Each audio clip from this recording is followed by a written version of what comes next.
नमस्कार, हमारे खास कार्यक्रम भारत एट द रेट 7 में आप सभी का स्वागत है, जहां हम आपको दिखाते हैं खबरें राज्यों से जुड़ी हुई। मैं हूं आंचल गुलाटी।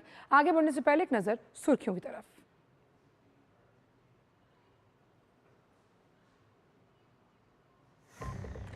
प्रधानमंत्री नरेंद्र मोदी 3 देशों की अपनी यात्रा के आखिरी पड़ाव में क्रोएशिया पहुंचे। क्रोएशियाई समकक्ष आंद्रेज प्लैंकोविच ने जाग्रेब अंतर्राष्ट्रीय हवाई अड्डे पर किया उनका स्वागत। होटल पहुंचने पर लोगों ने लगाए मोदी मोदी के नारे।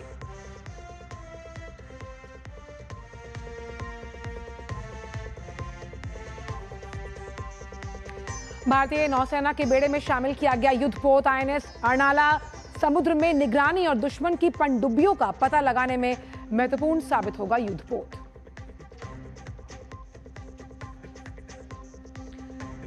फास्टैग को लेकर केंद्रीय मंत्री नितिन गडकरी का बड़ा ऐलान। 3,000 रुपए का वार्षिक पास लाएगी सरकार।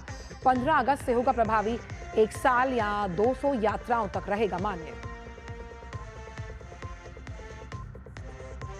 अंतर्राष्ट्रीय खबरों में ईरान इजरायल संघर्ष के बावजूद भारत में कच्चे तेल की कमी नहीं। केंद्रीय मंत्री हरदीप सिंह पुरी ने कहा, पिछले 3 सालों के दौरान कई वैश्विक संकटों के बीच नहीं बढ़ी कीमतें। ईरान इजरायल संघर्ष 6 दिन भी जारी। आईडीएफ ने ईरान के परमाणु ठिकानों को निशाना बनाने का किया दावा। खमेनी ने कहा, ईरान थोपेगा युद्ध और शांति को नहीं करेगा स्वीकार।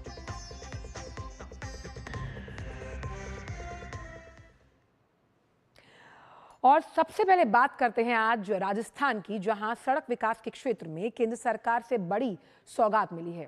केंद्रीय सड़क परिवहन और राजमार्ग मंत्रालय ने CRIF योजना के तहत राज्य के 40 सड़क परियोजनाओं को मंजूरी दी। इन परियोजनाओं के अंतर्गत 1001 किलोमीटर लंबी सड़कों के निर्माण और उन्नयन पर 1915 करोड़ रुपए खर्च किए जाएंगे। देखिए राजस्थान से एक खास रिपोर्ट। राजस्थान को 40 सड़क परियोजनाओं की मिली मंजूरी। केंद्र सरकार से CRIF योजना के तहत मिली सड़क परियोजना 1001 किलोमीटर सड़कों के निर्माण पर 1915 करोड़ रुपए होंगे खर्च। 32 जिला मुख्यालयों को जोड़ेंगी नई सड़कें। 8 स्टेट हाईवे शामिल। औद्योगिक, व्यापारिक व पर्यटन क्षेत्रों को मिलेगा नया संबल। राजस्थान में सड़क अवसंरचना को मजबूत करने के लिए बड़ी योजना के तहत केंद्र सरकार ने राजस्थान में CRIF के तहत 1001 किलोमीटर लंबाई की 40 राज्य सड़क परियोजनाओं के लिए 1914 करोड़ रुपए की स्वीकृति मंजूर की है। इसके साथ ही राजस्थान में 104.49 किलोमीटर हाईवे परियोजना के निर्माण के लिए केंद्रीय सड़क परिवहन एवं राजमार्ग मंत्रालय द्वारा लगभग 1394 करोड़ रुपए की लागत की नई परियोजनाओं को भी स्वीकृति प्रदान की गई है। इन परियोजनाओं में मुख्य रूप से 32 प्रमुख जिला सड़कें और 8 राज्य राजमार्ग के खंडों का मजबूतीकरण और चौड़ाईकरण शामिल है। इससे राजस्थान के विभिन्न हिस्सों में बेहतर सड़क संपर्क और निर्बाध यात्रा प्रदान करने में मदद मिल सकेगी। राजस्थान की भजनलाल सरकार में PWD राज्य मंत्री मंजू बागमार ने केंद्र सरकार द्वारा सड़कों की इस बड़ी मंजूरी पर प्रधानमंत्री और केंद्रीय सड़क परिवहन एवं राजमार्ग मंत्री का आभार जताया। उन्होंने कहा कि इन महत्वपूर्ण स्वीकृतियों के लिए राज्य के विकास को बल मिलेगा। हमारी जो CRIF योजना के अंतर्गत जो central road and infrastructure fund के अंतर्गत जो हमने जो प्रपोजल्स भेजे थे यहाँ की करीब 40 सड़कों के, वो हमें सेंट्रल से उसकी मंजूरी मिल गई है और करीब इसके अंदर करीब 1914 करोड़ की जो राशि है वो हमें यहाँ पर प्राप्त हुई है। और उसके अंदर निश्चित रूप से जो हमारा राजस्थान के अंदर आप देखिए जो आधारभूत ढांचा है, हमारी जो सड़क का तंत्र है वो और अत्यधिक मजबूत होगा, सुदृढ़ बनेगा और राजस्थान के विकास के अंदर निश्चित रूप से जो है ये आगे बहुत महत्वपूर्ण रोल अदा करेगा। इधर केंद्र सरकार द्वारा राजस्थान सरकार को बड़ी राशि का सहयोग मिलने पर आम लोगों ने भी नई सड़कों के निर्माण पर अपनी खुशी जताई है। लगातार केंद्र सरकार द्वारा मिल रहे सहयोग और प्रदेश में बिछाए जा रहे सड़कों के जाल पर लोगों ने कहा कि इससे कनेक्टिविटी बढ़ रही है। मजबूत होती सड़कों से राजस्थान में हर एक वर्ग के विकास में मदद मिल रही है। चारों तरफ सड़कों का जाल माननीय यशस्वी प्रधानमंत्री नरेंद्र मोदी जी ने बिछाया है और हमेशा हम देखते हैं कोई ना कोई नया हाईवे, कोई ना कोई नया रोड देश में बन रहा है और अभी भी शायद 1000 किलोमीटर की रोडें राजस्थान को दी है ये राजस्थान के लिए ही सौभाग्य की बात है। राजस्थान में जितना विकास हो सकता है 1000 किलोमीटर 1500 किलोमीटर तक सड़क बन जाए तो ज़्यादा अच्छा है, फायदेमंद है। बहरहाल किसी राज्य के विकास में सड़क तंत्र की बड़ी भूमिका होती है। राजस्थान में लगातार बढ़ते और मजबूत होते सड़क नेटवर्क से प्रदेश के विकास को गति मिल सकेगी। केंद्र सरकार की ओर से राजस्थान के सड़क तंत्र को मजबूत करने के लिहाज से सहयोग यूं तो मिलता आया है, लेकिन मौजूदा 40 नई परियोजनाओं की मंजूरी से यहां 1000 किलोमीटर और 32 जिलों को जोड़ने की दिशा में ये बड़ा कदम साबित होगा। कैमरा पर्सन राकेश पटेल के साथ महेश दाधीच, डीडी न्यूज़, जयपुर। और अब बात उत्तर प्रदेश की, जहां अलीगढ़ में प्रशासन मनरेगा योजना से विलुप्त हो रही नदियों को नया जीवन देने का काम कर रही है। पहले चरण में जिले की 7 नदियों में से 3 नदियां सेंगर, करबन और नीम नदी को इस कार्य के लिए चिन्हित किया गया। इस परियोजना की वजह से हजारों स्थानीय लोगों को रोजगार भी मिल रहा है। देखिए खास रिपोर्ट। मनरेगा से विलुप्त हो रही नदियों को मिल रहा है नया जीवन। अलीगढ़ में हो रहा है नदियों की सफाई का अभियान। मनरेगा से नदियों को मिलेगा नया जीवन। सेंगर, करबन और नीम नदी का संरक्षण शुरू। मनरेगा से नदियों को संरक्षण और लोगों को मिल रहा है रोजगार। उत्तर प्रदेश के जनपद अलीगढ़ में महात्मा गांधी राष्ट्रीय ग्रामीण रोजगार गारंटी अधिनियम से विलुप्त हो रही नदियों को अब नया जीवन मिल रहा है। प्रशासन ने पहले चरण में जिले की 7 नदियों में से 3 नदियों को इस काम के लिए चिन्हित किया है। इनमें सेंगर नदी, करबन नदी और नीम नदी शामिल हैं। सीडीओ प्रखर सिंह ने बताया कि नीम, सेंगर और करबन नदी के संरक्षण का काम शुरू हो गया है। मनरेगा से इनमें विशेष साफ सफाई कराई जा रही है, जिससे बड़ी संख्या में लोगों को रोजगार मिल रहा है। करबन और सेंगर नदी पे हमने साफ सफाई और जलकुंभी हटाने का कार्य मनरेगा के तहत शुरू कर दिया है। हमने फॉरेस्ट विभाग से समन्वय स्थापित कर लिया है। सेंगर नदी के किनारे हम लोग बैम्बू प्लांटेशन भी इस वर्ष करने जा रहे हैं। नीम नदी के जीर्णोद्धार का कार्य भी सभी ब्लॉक्स में शुरू किया जा चुका है। अलीगढ़ जिले में 10 ब्लॉकों से गुजरती इन तीनों नदियों में सफाई 1,64,000 मनरेगा मानव दिवस द्वारा किया जा रहा है। इसका उद्देश्य विलुप्त नदियों को बचाने के साथ हजारों मनरेगा मजदूरों को रोजगार देना है। मैंने कार्य योजना तैयार कराई। कार्य योजना तैयार करा करके मैंने मजदूरों को लेकर के नीम नदी पर काम स्टार्ट कर दिया और तब से आज तक लगातार पूरे 4 साल हम इस पर काम कर रहे हैं। मजदूरों को रोजगार मिल रहा है। यहाँ रोजाना 100, 80, 90 इस तरह से लोगों को रोजगार दिया जाता है। हमारे यहाँ जो कोरोना चला था उसमें भी नदी का कार्यक्रम खूब अच्छी तरह चला। बाहर काम नहीं मिल पाया था, हमने अपने यहाँ नरेगा में काम अच्छी तरह किया और बराबर चलता रहा। और हमारे यहाँ की वाटर लेवल चली गई थी, तो यहाँ जब कार्य ये चालू हुआ तो हमारी गांव की वाटर लेवल ऊपर आ गई। मनरेगा की नीम नदी पर काम करने का वो मिला है, काम सफाई करने का, वो सफाई कर रहे हैं। मनरेगा में काम करता हूँ, सब लोग काम करते हैं। 4 साल से लगातार काम कर चल रहा है और मजदूरों को ठीक तरह से कार्य मिल रहा है।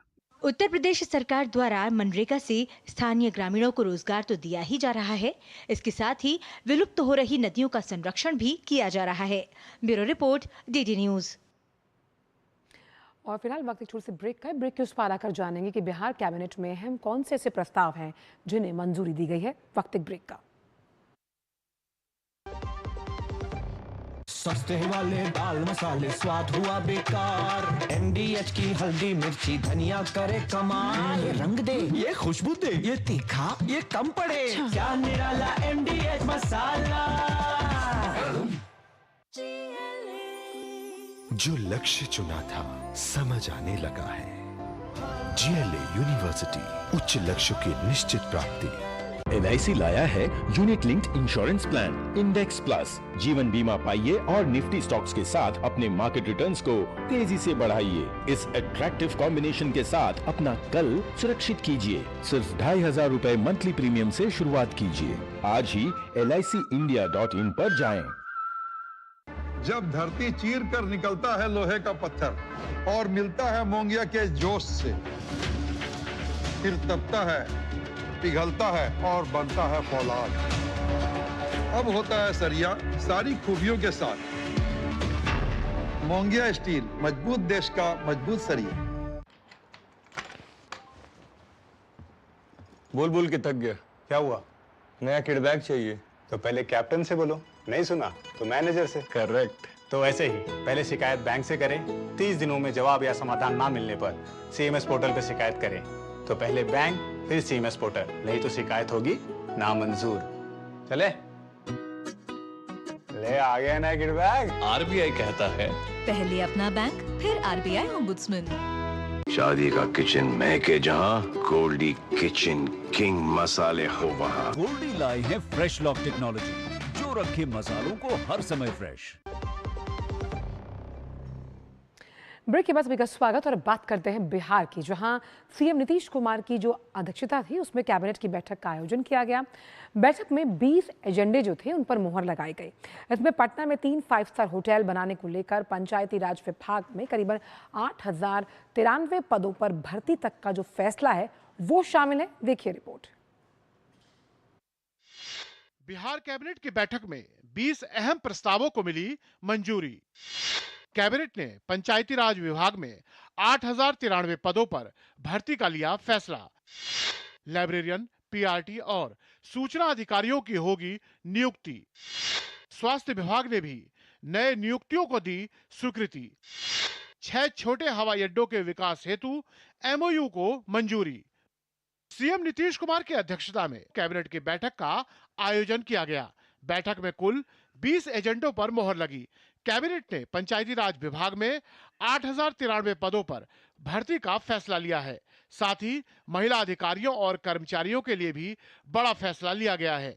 सरकार ने उनके लिए आवास उपलब्ध कराने के लिए मकान मालिकों से लीज पर मकान लेने की योजना को स्वीकृति दे दी है। बिहार सरकार ने कैबिनेट की बैठक में बिहार पुलिस के अंतर्गत गठित स्पेशल ऑक्सिलियरी पुलिस से जुड़ा हुआ भी फैसला लिया है। इसके तहत सेना से सेवानिवृत्त हुए 1717 लोगों के अनुबंध की अवधि को 2025-26 के लिए विस्तारित करने को मंजूरी दे दी गई है। बिहार पुलिस के अंतर्गत गठित स्पेशल ऑक्सिलियरी पुलिस SAP जो है, उसमें 1717 सेवानिवृत्त सैनिक थे, जो अनुबंध की अवधि है जो 1 साल के लिए और विस्तारित की गई है। मधुबनी, वीरपुर, मुंगेर, वाल्मीकि नगर, मुजफ्फरपुर और सहरसा हवाई अड्डा के विकास के काम में भी तेजी आने वाली है। बिहार कैबिनेट की बैठक में उड़ान योजना के तहत छोटे हवाई अड्डा के रूप में विकसित करने के लिए भारतीय विमानपत्तन प्राधिकरण नई दिल्ली और राज्य सरकार के बीच MOU करने को स्वीकृति दे दी गई है। 6 छोटे हवाई अड्डे निर्माण के संबंध में राज्य सरकार ने एयरपोर्ट अथॉरिटी ऑफ इंडिया के साथ MOU साइन करने की स्वीकृति दी है। ये छोटे एयरपोर्ट हैं: Madhubani airport, Veerpur airport, Munger airport, Valmiki Nagar airport, Muzaffarpur airport और सहरसा एयरपोर्ट। बिहार सरकार ने पटना मेट्रो परियोजना के तहत मेट्रो स्टेशन निर्माण के लिए भूमि हस्तांतरण को भी मंजूरी दे दी है। राजगीर के अंतर्राष्ट्रीय क्रिकेट स्टेडियम और राज्य खेल अकादमी में कोचों की भर्ती और सेवा नियमों को लेकर नया कानून 2025 पास किया जाएगा। पटना से DD न्यूज के लिए मधुरेश नारायण की रिपोर्ट। और अब बात मध्य प्रदेश की, जहां सरकार के करीब 4 लाख कर्मचारियों को राज्य की डॉक्टर मोहन सरकार बड़ी राहत देने जा रही है। 9 सालों से राज्य में कर्मचारियों के अटके प्रमोशंस का रास्ता अब साफ हो गया। मोहन कैबिनेट ने मध्य प्रदेश लोक सेवा पदोन्नति नियम 2025 का अनुमोदन कर दिया। इस फैसले से न सिर्फ 4 लाख कर्मचारियों को प्रमोशन मिलेगा, बल्कि इससे 2 लाख जो पद खाली होंगे उसका लाभ राज्य के युवाओं को मिलेगा। देखिए रिपोर्ट। में 9 साल बाद खुली प्रमोशन की राह। प्रमोशन के बाद शासकीय सेवाओं में 2 लाख पद होंगे रिक्त। मध्य प्रदेश के 2 लाख युवाओं को मिल सकती है सरकारी नौकरी। SC/ST सहित सभी वर्ग के कर्मचारियों अधिकारियों के हितों का रखा गया है ध्यान। फैसले से मध्य प्रदेश के लगभग 4 लाख कर्मचारियों को होगा फायदा। मुख्यमंत्री डॉक्टर मोहन यादव की अध्यक्षता में राज्य की मंत्रिपरिषद ने मध्य प्रदेश लोक सेवा पदोन्नति नियम 2025 का अनुमोदन कर दिया है। इसमें अनुसूचित जनजाति के लिए 20% एवं अनुसूचित जाति के लिए 16% आरक्षण का प्रावधान किया गया है। अनुसूचित जाति एवं अनुसूचित जनजाति के लोक सेवकों को भी मेरिट के आधार पर पदोन्नति प्राप्त करने का अवसर दिया गया है। पदोन्नति के सूत्र में वरिष्ठता का पर्याप्त ध्यान रखा गया है। पदोन्नति के सूत्र में कार्य दक्षता को प्रोत्साहित किया जाना लक्षित है।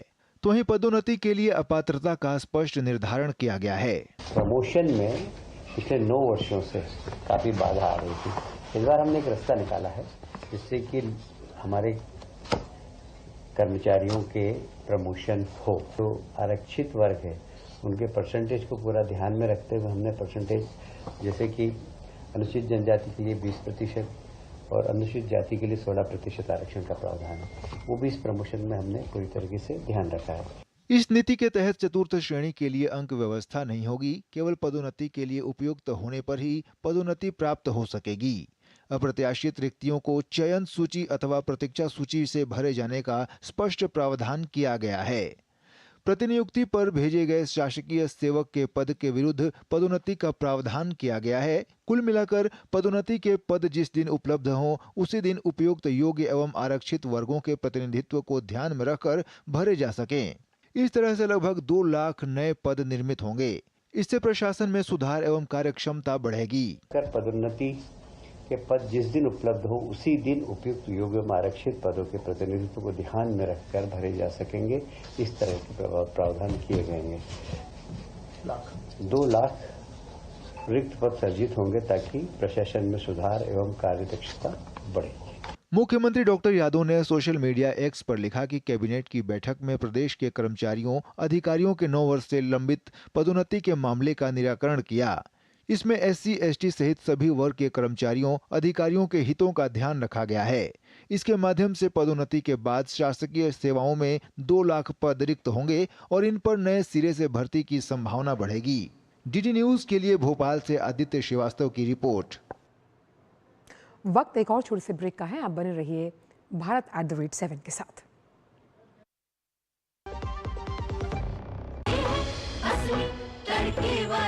ये तो बड़ी समझदार, बड़ी होशियार। नई पेस्ट का असली paste MDH ginger garlic paste. जो लक्ष्य चुना था समझ आने लगा है। GLA यूनिवर्सिटी उच्च लक्ष्य की निश्चित प्राप्ति। भारत को दुनिया का डिजिटल पावर हाउस बनाने का यशस्वी प्रधानमंत्री नरेंद्र मोदी का संकल्प उत्तर प्रदेश में हो रहा है फलीभूत।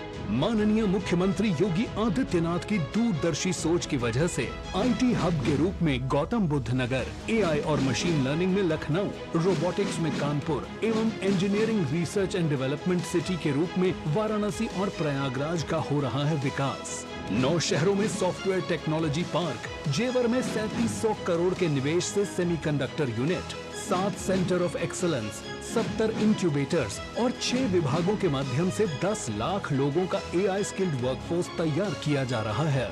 महाकुंभ 2025 के अभेद्य सुरक्षा में AI के अभूतपूर्व इस्तेमाल को पूरी दुनिया ने देखा। सॉफ्टवेयर निर्यात में हुई तीव्र वृद्धि से यूपी को मिल रही है ग्लोबल IT हब के रूप में नई पहचान। काम दमदार, डबल इंजन सरकार। डॉक्टर दादू, ये प्रीमियम क्या होता है? बेटा प्रीमियम मतलब समझ लो पेट्रोल। जब तक कार में पेट्रोल है तब तक कार चलेगी। पेट्रोल खत्म कार स्टॉप। पर पापा इस बार पेट्रोल खत्म होने पर भी कार चलती रहेगी। वो कैसे? LIC के जीवन लाभ में प्रीमियम पेमेंट हो जाए स्टॉप, पर पॉलिसी के फायदे चलते रहते हैं। मतलब अब लाइफ की गाड़ी चलेगी नॉन स्टॉप। LIC हर पल आपके साथ। मेरी पसंद, मेरी पसंद, मेरी पसंद, मेरी पसंद,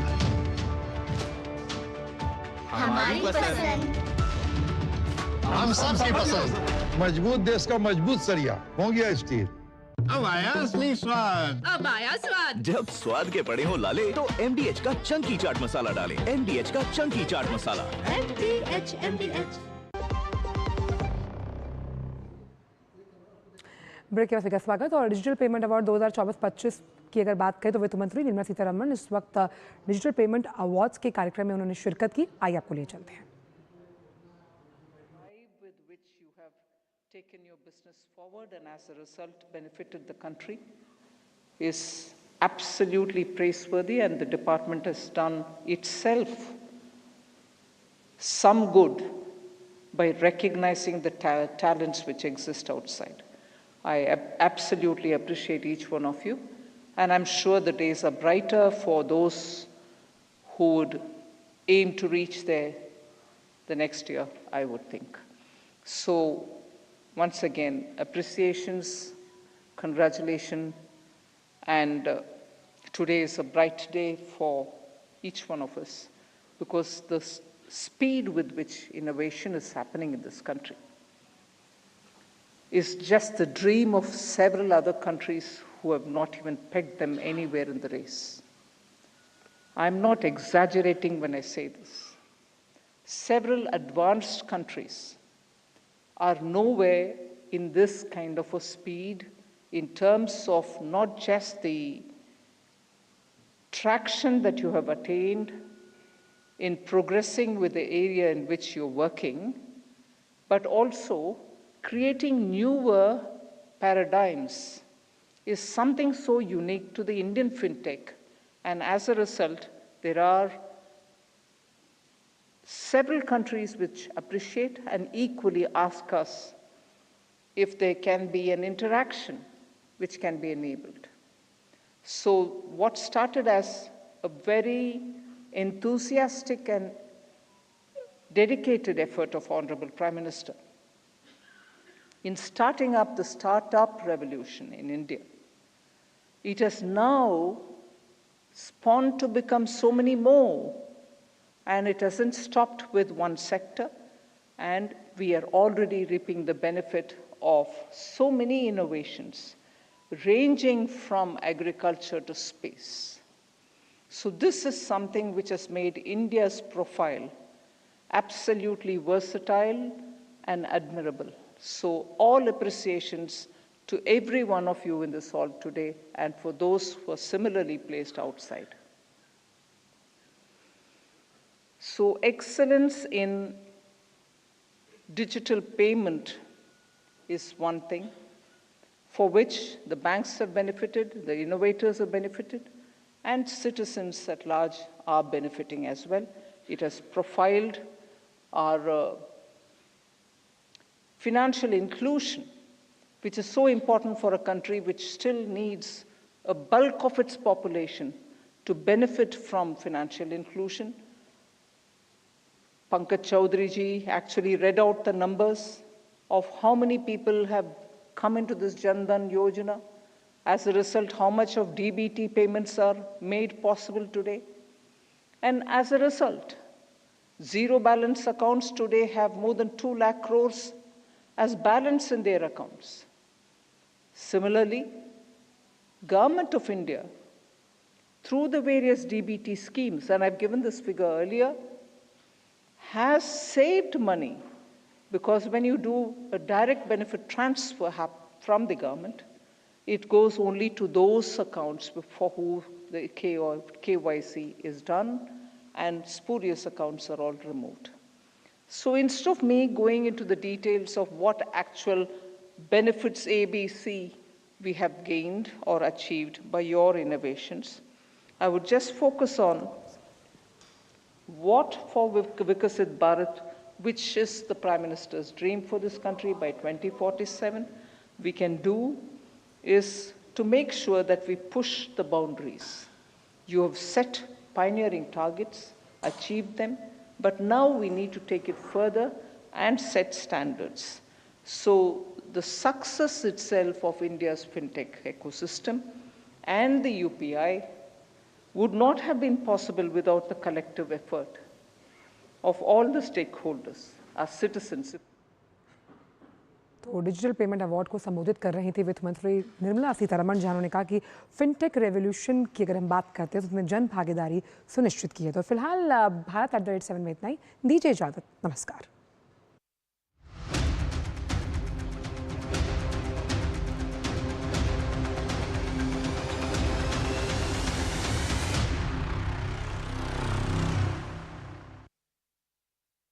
पादहस्तासन संस्कृत में